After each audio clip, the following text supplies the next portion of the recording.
al que no conoció pecado, por nosotros lo hizo pecado, para que nosotros fuésemos hechos justicia de Dios en él. Vamos a leerlo nuevamente. Al que no conoció pecado, miren, al que no conoció pecado, por nosotros lo hizo pecado, para que nosotros fuésemos hechos justicia de Dios en él. Mire, ahora vamos a leerlo en forma personal. Cada uno ponga allí su persona en esta palabra y diga así: al que no conoció pecado, por mí lo hizo pecado, para que yo fuese hecho justicia de Dios en él. Aleluya, gloria al Señor. Amén, gracias al Señor. Se ha orado, ya vamos a ir a la exhortación de la palabra de Dios. Por nosotros lo hizo pecado. ¿Cuán grande es el cambio que Dios puede hacer en la vida de una persona? Justamente estos días conversamos con unos familiares y uno de ellos nos contaba su experiencia de que un día iba por la carretera, él en su bicicleta, y de pronto en un espacio pequeño, otro iba en camioneta, y a lo mejor ahí, ¿cierto? Involuntariamente pasó quizás a tocarlo, y se cayó, pero el hombre paró, detuvo su vehículo, y el otro lo retó, le dijo: ¿por qué me hizo este? Que se yo, lo retó mucho a este hombre. Y más, y bueno, y se fue en su bicicleta hacia adelante, y de pronto quedó en pana la bicicleta, se lo echó a perder la bicicleta. Y justo después viene nuevamente el mismo de la camioneta, y se detiene en su camioneta, y le dice: mire, joven, usted me retó harto, pero yo igual lo voy a ayudar. Y no se preocupe, yo lo voy a llevar en mi camioneta para su casa. Así que lo llevó en su camioneta a este joven a su casa y a su familia y su bicicleta igual. Y dice que por el camino le comenzó a hablar de las cosas de Dios. Y era precisamente un siervo de Dios que iba en esa camioneta. Así que él tomó una tremenda lección de que cuando hay un hombre realmente transformado, una mujer realmente transformada por el poder de Dios, la gente se lleva tremendas sorpresas hermosas. Hermanos, esto es lo que Cristo hizo en la cruz por nosotros, transformar nuestras vidas. Al que no conoció pecado, por nosotros lo hizo pecado. ¿Para qué? Para que nosotros fuésemos hechos justicia de Dios en él. Primero, veamos esta primera frase tan corta pero profunda. Al que no conoció pecado. ¿De quién está hablando ahí? Está hablando de Cristo, de Jesús. Al que no conoció pecado. Esta declaración afirma que Cristo es perfecto en santidad, que en él no hubo pecado, que en él no hubo engaño, como también, ¿cierto?, lo declara la palabra de Dios en muchas partes. Mire, en la Biblia encontramos muchos e importantes y grandes personajes de la palabra de Dios, que fueron, ¿cierto?, a través de las diferentes épocas y procesos de la vida, digamos en este caso del pueblo de Israel, como también después de la iglesia. Hombres y mujeres consagrados, santos, como el apóstol Pablo, como el apóstol Pedro, como Moisés, como José, ¿cierto? Como Daniel, como María, la madre de Jesús, como Esther, como Ruth, y tantas otras mujeres y hombres de Dios. Pero de ninguno de ellos se dice que no hayan conocido pecado. Solamente se dice de Cristo, al que no conoció pecado. Y lo dice, por ejemplo, Isaías 53:9, hablando de Cristo. Y se dispuso con los impíos su sepultura, mas con los ricos fue en su muerte. Aunque nunca hizo maldad, mire, aunque nunca hizo maldad, ni hubo engaño en su boca. Estas palabras nos declaran y nos afirman que Jesús fue sin pecado. El único que fue sin pecado en la palabra de Dios es Cristo. Lo dice también, por ejemplo, Hebreo. El escritor de Hebreo, en el capítulo 4 dice, versículo 15, porque no tenemos un sumo sacerdote que no pueda compadecerse de nuestras debilidades, sino uno que fue tentado en todo, según nuestra semejanza, pero sin pecado. Jesús fue tentado en todo, según nuestra semejanza. Nosotros somos tentados y nuestra naturaleza es inclinada al pecado.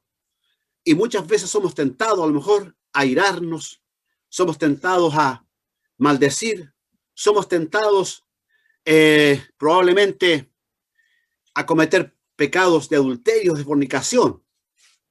Dice la Biblia que Jesús fue tentado en todo, según nuestra semejanza, pero sin pecado. Aleluya, eso es lo grande, que fue sin pecado. Y lo dice también Hebreos 7, versículo 26, donde dice, porque tal sumo sacerdote nos convenía. ¿Cómo este sumo sacerdote Jesús? Dice, santo, inocente, sin mancha, apartado de los pecadores y hecho más sublime que los cielos. Ese es Jesús. Es cierto lo que enseña la palabra de Dios, de que Él no cometió pecado. Al que no conoció pecado, por nosotros lo hizo pecado. Al que no conoció pecado. Hermanos, estamos en eso. No es la santidad perfecta que Él ya tenía como Dios, porque Dios es santo, es perfecto en santidad. En Dios no hay ningún ápice de pecado.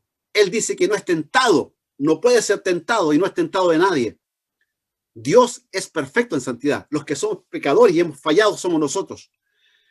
Jesús, cuando la Biblia dice que al que no conoció pecado, no está hablando de la santidad perfecta que Él como Dios ya tenía desde la eternidad, sino está hablando de la santidad que Él alcanzó con sus méritos siendo hombre. Siendo hombre. Eso es. Él siendo hombre no conoció pecado. Esa es la verdad. Eso es lo que quiere decir la palabra de Dios. Siendo hombre. Cumpliendo perfectamente las demandas de la ley. La Biblia enseña que el que falla en un aspecto de la ley ya ha fallado con toda la ley. Pero Cristo no falló absolutamente en nada. Él cumplió plenamente lo que la ley exigía. Allí, ¿cierto? Cuando uno mira en Hebreos 5, versículo 8, en Hebreos 5, capítulo 8, el escritor de este libro, ¿cierto? Que se cree que fue el apóstol Pablo, por el contenido y la forma de cómo escribe él, ¿cierto? En el capítulo 8 dice, aunque era hijo, por lo que padeció, aprendió obediencia. Mire, él, siendo hijo de Dios, aprendió obediencia.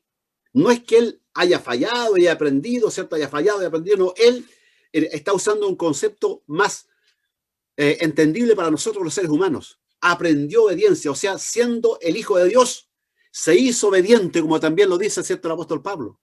Se hizo obediente.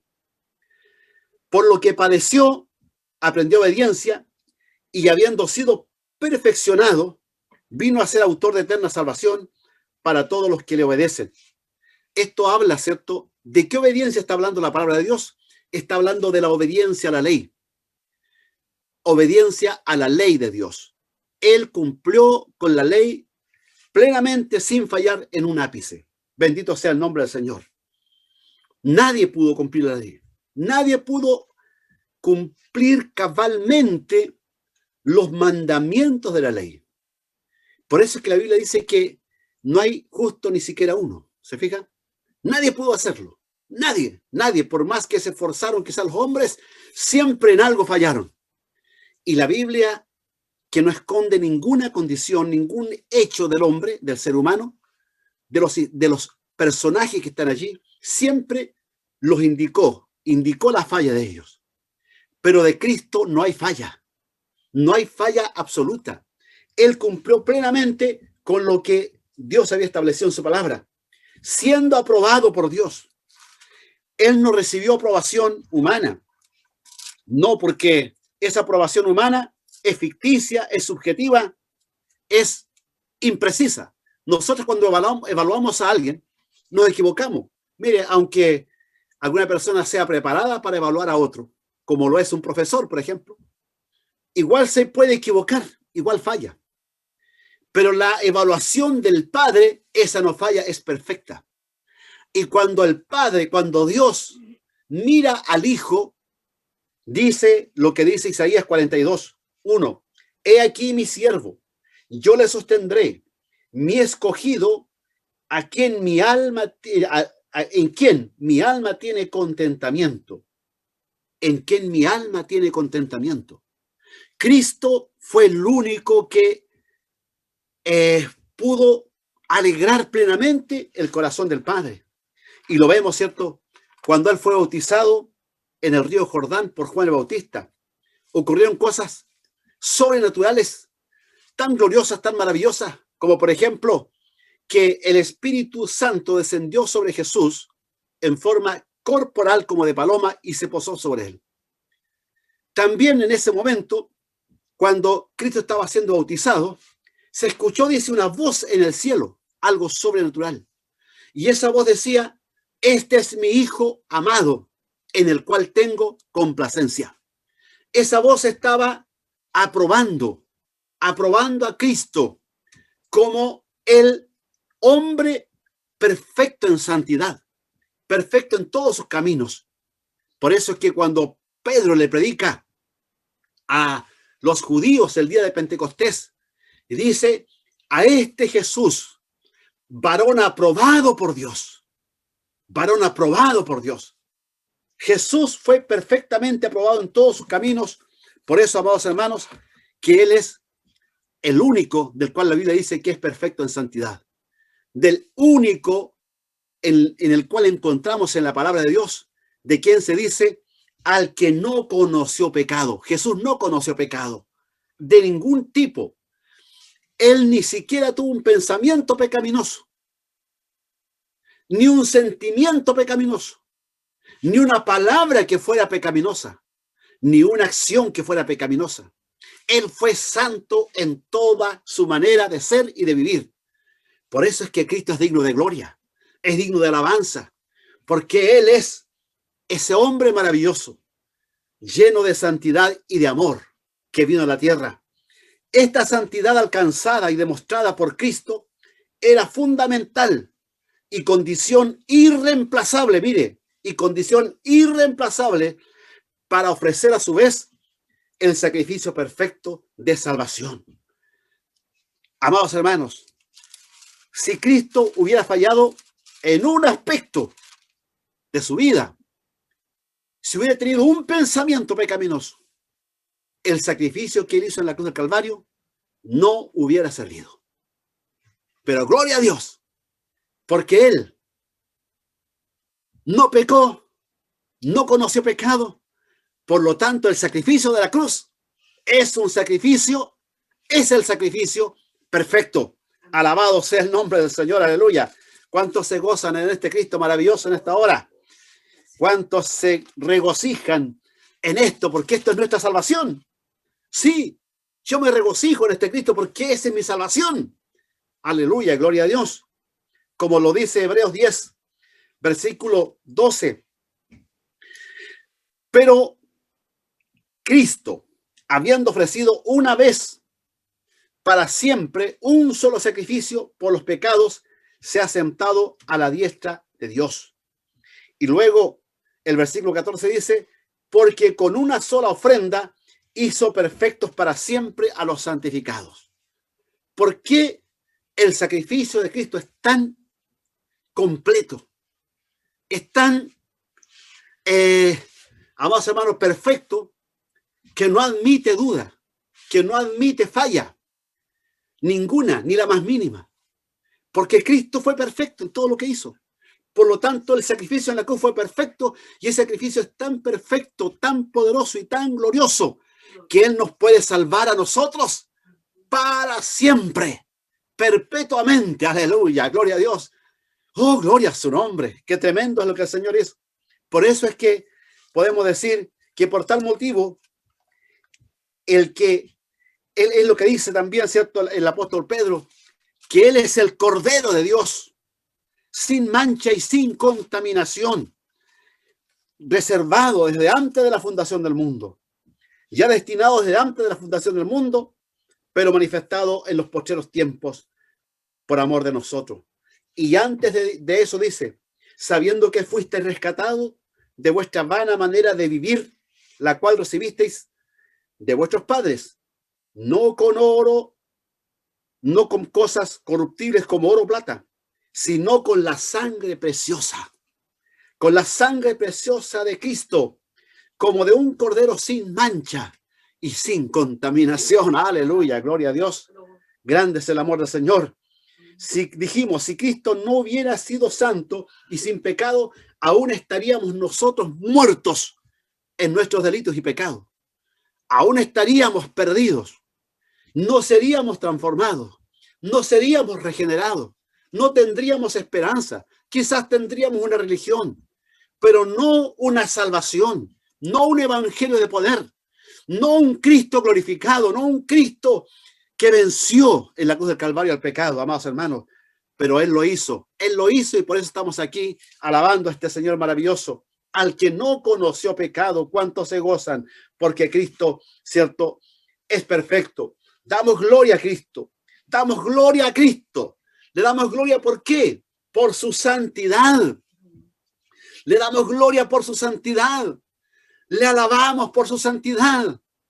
Lo admiramos por su santidad y le damos gracias por su santidad perfecta, que Él vivió en la tierra, porque por esa santidad Él pudo presentar el sacrificio perfecto con el cual nos puede salvar perpetuamente.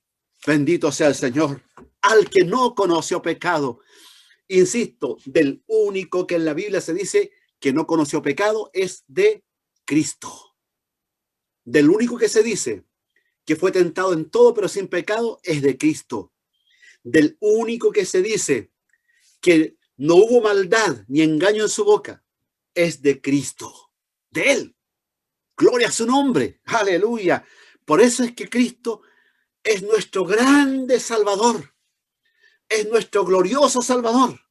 Amados hermanos, nosotros debemos sentirnos muy dichosos, muy privilegiados de tener a este Cristo.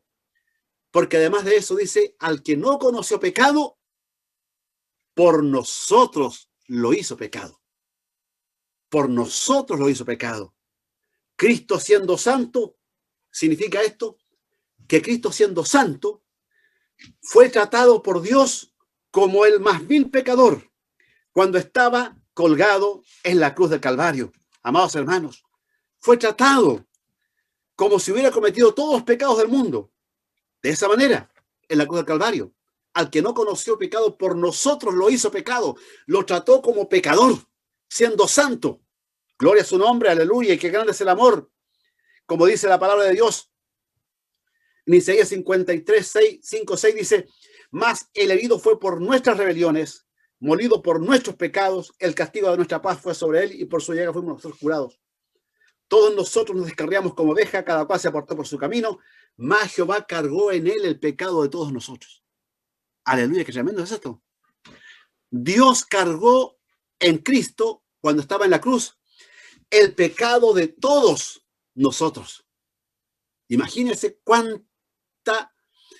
¿cómo se podría medir eso? ¿En qué unidad de medida podríamos medir el pecado de todos nosotros? No hay forma de cómo medirlo. Pero allí estaban nuestros adulterios, nuestras mentiras, nuestros engaños, nuestras soberbias, nuestros odios, nuestros rencores. Estaban allí todo lo que nosotros hacíamos y hacemos como pecadores, fueron cargados esos pecados en Cristo. En Cristo, amados hermanos, tremenda carga de pecado, tremenda carga de pecado. Esta es la demostración más grande del amor de Dios para nosotros. Cuando Cristo estaba en la cruz del Calvario, ¿cierto? Todos sabemos de que Cristo en la cruz emitió algunas palabras. Por ejemplo, cuando dijo, tengo sed. Cuando le dice a María, ¿cierto? Y a Juan le dice, madre, he ahí tu hijo, hijo, he ahí tu madre, ¿cierto? Por ejemplo, esas palabras de Jesús fueron tremendamente profundas todas. Pero ¿saben? Una de las palabras más conmovedoras y que evidencian que en ese momento toda nuestra carga de pecado estaba sobre él, es cuando él declara, Dios mío, ¿por qué me has desamparado? Lo cierto es que a través de toda la eternidad, la unidad entre el Padre y el Hijo y el Espíritu Santo es una unidad indisoluble, una unidad que no era afectada por nada, por ninguna cosa, porque él, el Dios Trino, es un Dios perfecto en unidad. Y la unidad es profunda, es, amados hermanos, tan grande, ¿cierto? Tan grande, tan afectiva, tan llena de amor, tan llena de paz. Una comunión tan especial, esta unidad que es entre el Padre y el Hijo. Pero en ese momento cuando Cristo exclama, Dios mío, ¿por qué me has desamparado? Y dice que hubo tinieblas en esa hora en la tierra. Lo que estaba ocurriendo en ese momento, que se estaba cumpliendo lo que dice la palabra de Dios, que Jehová estaba cargando sobre Cristo todo nuestro pecado, toda nuestra maldad, cargándola sobre él. Y el Padre lo dejó, lo abandonó por un tiempo, por un momento. Y es por eso que el dolor más grande de Cristo, como han dicho los grandes estudiosos, no fueron los clavos en sus manos ni en sus pies. No fue la corona de espinas, que sin duda fueron muy dolorosos, todos esos castigos que él recibió. Pero el dolor más grande que Cristo tuvo fue la separación, literalmente la separación con su Padre. Porque en ese momento el Padre estaba cargando el pecado de todos nosotros sobre el Hijo. Y estaba también descargando no solamente el pecado, sino también toda su ira, el castigo. Por eso dice que el castigo de nuestra paz fue sobre él. Amados hermanos, porque eso era la justicia de Dios. Oh, gloria a Dios. Esta es la demostración más grande del amor de Dios para nuestras vidas. Y yo me atrevo a decir, amados hermanos, que podemos explicar muchas cosas sobre este hecho profundamente espiritual, pero estoy seguro que no hay palabras para describir esta realidad espiritual tan potente de cómo Dios cargó el pecado de todos nosotros sobre el Hijo. Pero es, sin duda, la demostración más grande del amor de Dios. Como dice Romanos 5, 7 y 8. Ciertamente, apenas morirá alguno por un justo. Apenas morirá alguno por un justo. Puede que nunca se dé, no sé, que yo tenga conocimiento de que algún justo, que alguna persona muera por un justo. Pudiera ser. Claro que a lo mejor diga, este justo no merece morir, yo voy a morir por él. Sería extraño eso, incluso eso es extraño. Dice, ciertamente apenas morirá alguno por un justo. Con todo, pudiera ser que alguno salga a morir por el bueno. Luego dice el versículo 8, mas Dios muestra su amor para con nosotros, en que siendo nosotros aún pecadores, Cristo murió por nosotros. Cristo murió por nosotros. Y nosotros éramos pecadores. Nosotros éramos sus enemigos. Nosotros éramos contrarios. No solamente éramos pecadores, sino que éramos sus enemigos. Porque la Biblia habla de que éramos enemigos. Dice, porque si siendo enemigos, dice el versículo 10 de Romanos 5, siendo enemigos, éramos enemigos de Dios. ¿Quién muere por su enemigo? Si ni siquiera alguien puede morir por un justo, por un bueno, ¿quién puede morir por su enemigo? Cristo murió por su enemigo. Yo era su enemigo, usted era su enemigo, su enemiga, pero Él murió por nosotros. Aleluya. Este es el amor. Por eso es que dice, más Dios muestra su amor para con nosotros. Aleluya. Este es el amor que no puedo entender en mi mente. No puedo comprender cuán grande es el amor de Dios.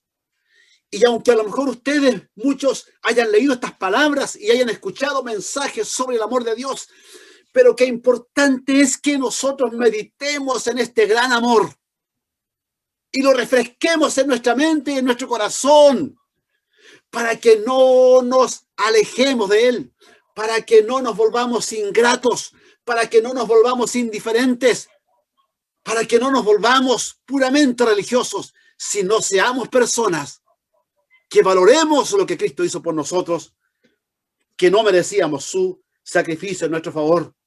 Nosotros éramos esos viles pecadores que merecíamos el juicio y la condenación. Pablo también enseña, cuando le habla a Tito, a este siervo de Dios, a quien le escribe una carta, como también lo hizo con Timoteo. Y a Tito le dice lo siguiente, hablándole a la iglesia, porque nosotros también, Tito 3, 4 y 5 dice, porque nosotros también éramos en otro tiempo. ¿Qué éramos? Insensatos. Así éramos. Rebeldes. Así éramos nosotros. Insensatos, rebeldes, extraviados. Esclavos de concupiscencias. Así éramos. O alguien me puede decir, no, yo nunca fui así. En una ocasión yo estaba hablando a unas personas acerca de que los jóvenes se equivocan y fallan más que los adultos. Y a veces los condenamos demasiado. Entonces, y decimos, no tenemos que olvidarnos que también fuimos jóvenes nosotros y también muchas cosas cometimos. Entonces, esa persona me dice, no, yo no fui así. Al poco tiempo falló. Al poco tiempo falló. Porque todos nosotros nos descarriamos. Dice la Biblia, todos nosotros nos descarriamos. Y deleites diversos, viviendo en malicia y envidia, aborrecibles y aborreciéndonos unos a otros. Aleluya. Pero aquí viene lo grande. Mire el versículo 4. Pero cuando se manifestó la bondad de Dios, nuestro Salvador, aleluya, y su amor para con los hombres. Versículo 5. Nos salvó, no por obras de justicia que nosotros hubiéramos hecho, sino por su misericordia, aleluya, gloria a Dios, por el lavamiento de la regeneración y por la renovación en el Espíritu Santo. Aleluya, gloria a Dios. Aleluya, por eso me gozo en el Señor, me gozo en Cristo, mi Señor, mi Salvador. Cristo ocupó nuestro lugar en la cruz. El justo por los injustos, como dice 1 Pedro 3:18. Él ocupó nuestro lugar en la cruz. El justo por los injustos que éramos nosotros. Y si volvemos a mirar Isaías 53, qué tremendo capítulo es este, vemos expresiones del versículo 4 al 8 como estas, todas aludidas a nosotros. Ciertamente llevó él nuestras enfermedades y sufrió nuestros dolores. Algunos solamente piensan en las enfermedades físicas, pero la enfermedad más terrible era la enfermedad del alma. Esa que Isaías, el profeta, le declaró al pueblo de Israel y que hoy es para el mundo entero. Cuando dice Isaías 1, versículo 5, en la última parte dice, toda cabeza está enferma y todo corazón doliente. Y agrega, desde la planta del pie hasta la cabeza, no hay en él cosa sana, sino herida, hinchazón y podrida llaga. No están curadas, ni vendadas, ni suavizadas con aceite. Aleluya. Una vez escuché una alabanza a los hermanos del campo que decían, como una llaga podrida era mi vida. ¿Escuchaste esa alabanza?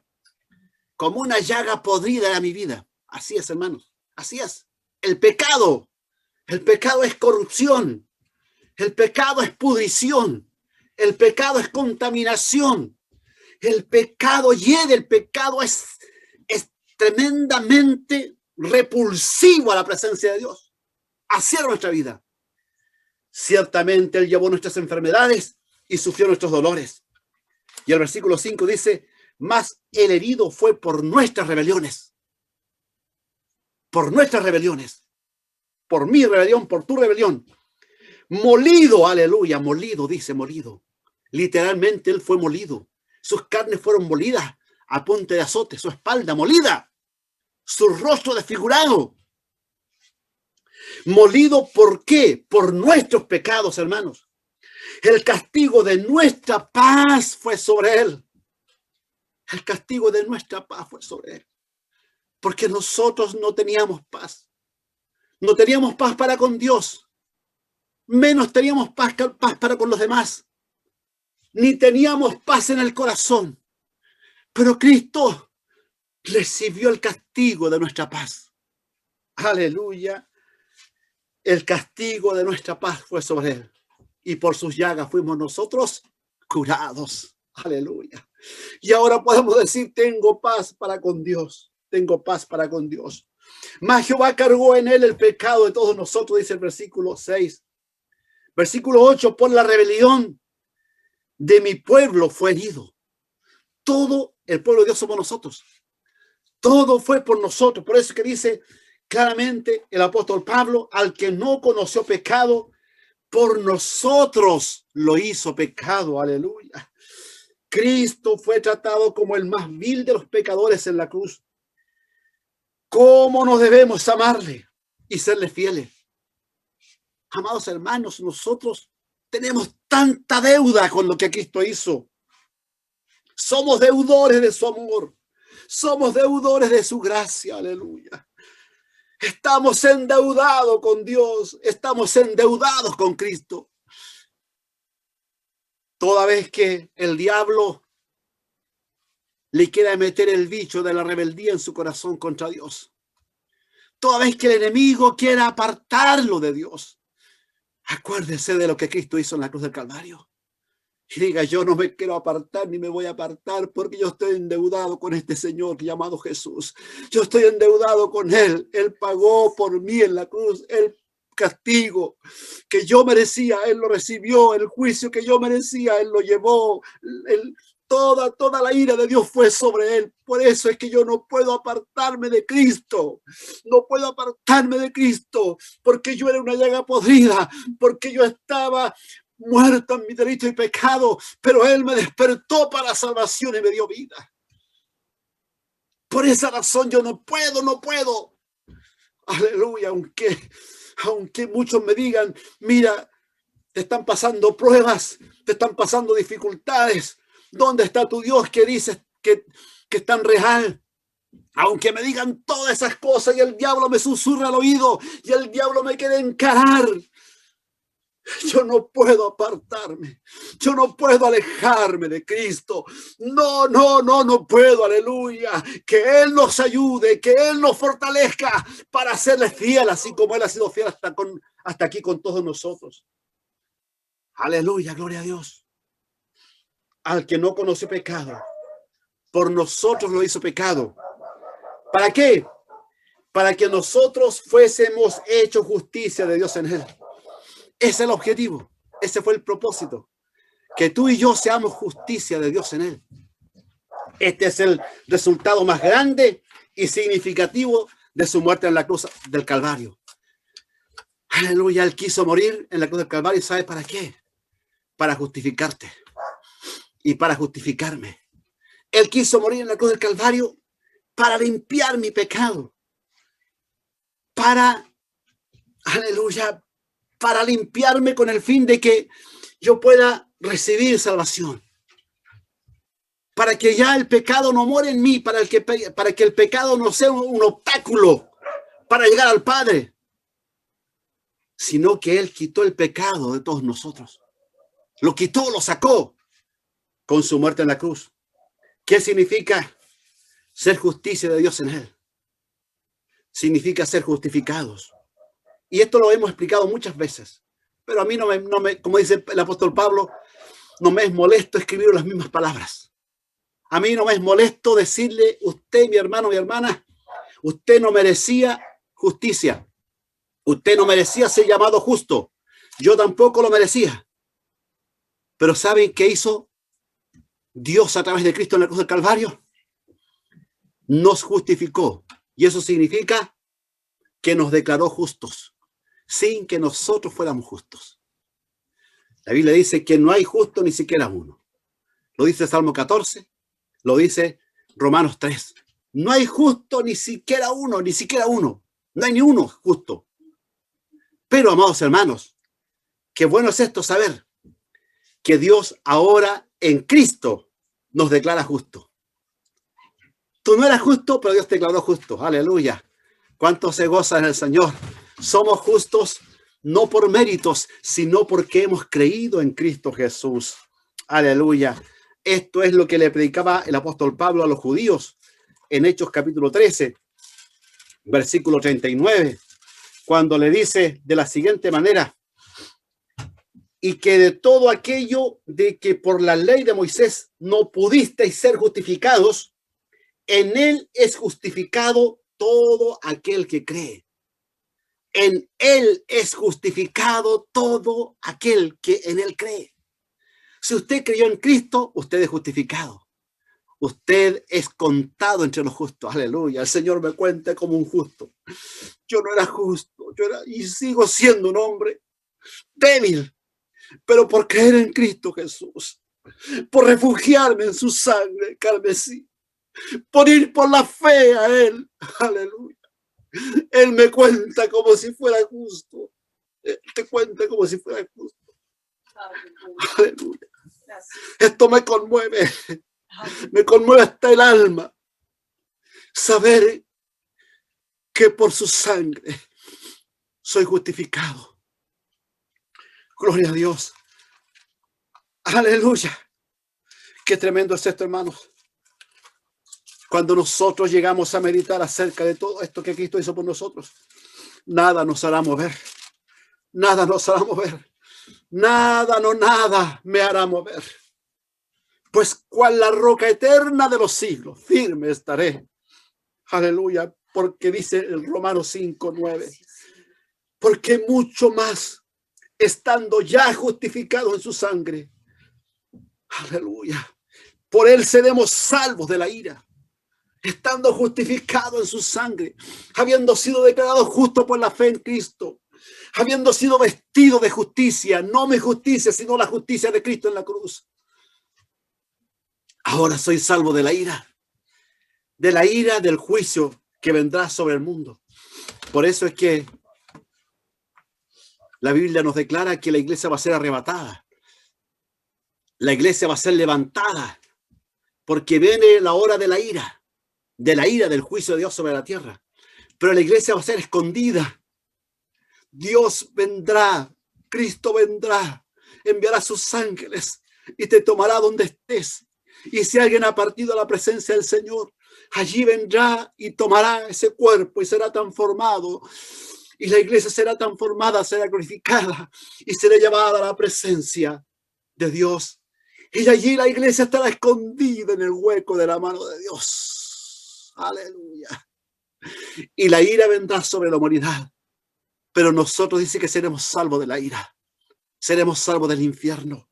Seremos salvos de la condenación. Somos vestidos de justicia, la justicia de Dios. Somos constituidos justos, como dice Romanos 5:19. Aleluya. Pero somos justicia de Dios. O sea, justicia perfecta. Justicia de Dios, no justicia mía. Justicia de Dios. Somos justicia de Dios, aleluya.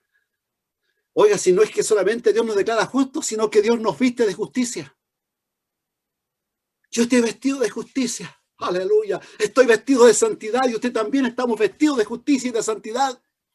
Justicia de Dios en Él, en Cristo, porque solamente a través de Cristo viene la salvación, porque solamente a través de Cristo viene la santificación, porque solamente a través de Cristo viene la esperanza de la vida eterna. Gloria, gloria a su nombre. Él ya lo hizo todo en la cruz del Calvario. ¿Qué podemos agregar nosotros? Nada, solamente creer y serle fiel. ¿Qué nos puede enaltecer a nosotros?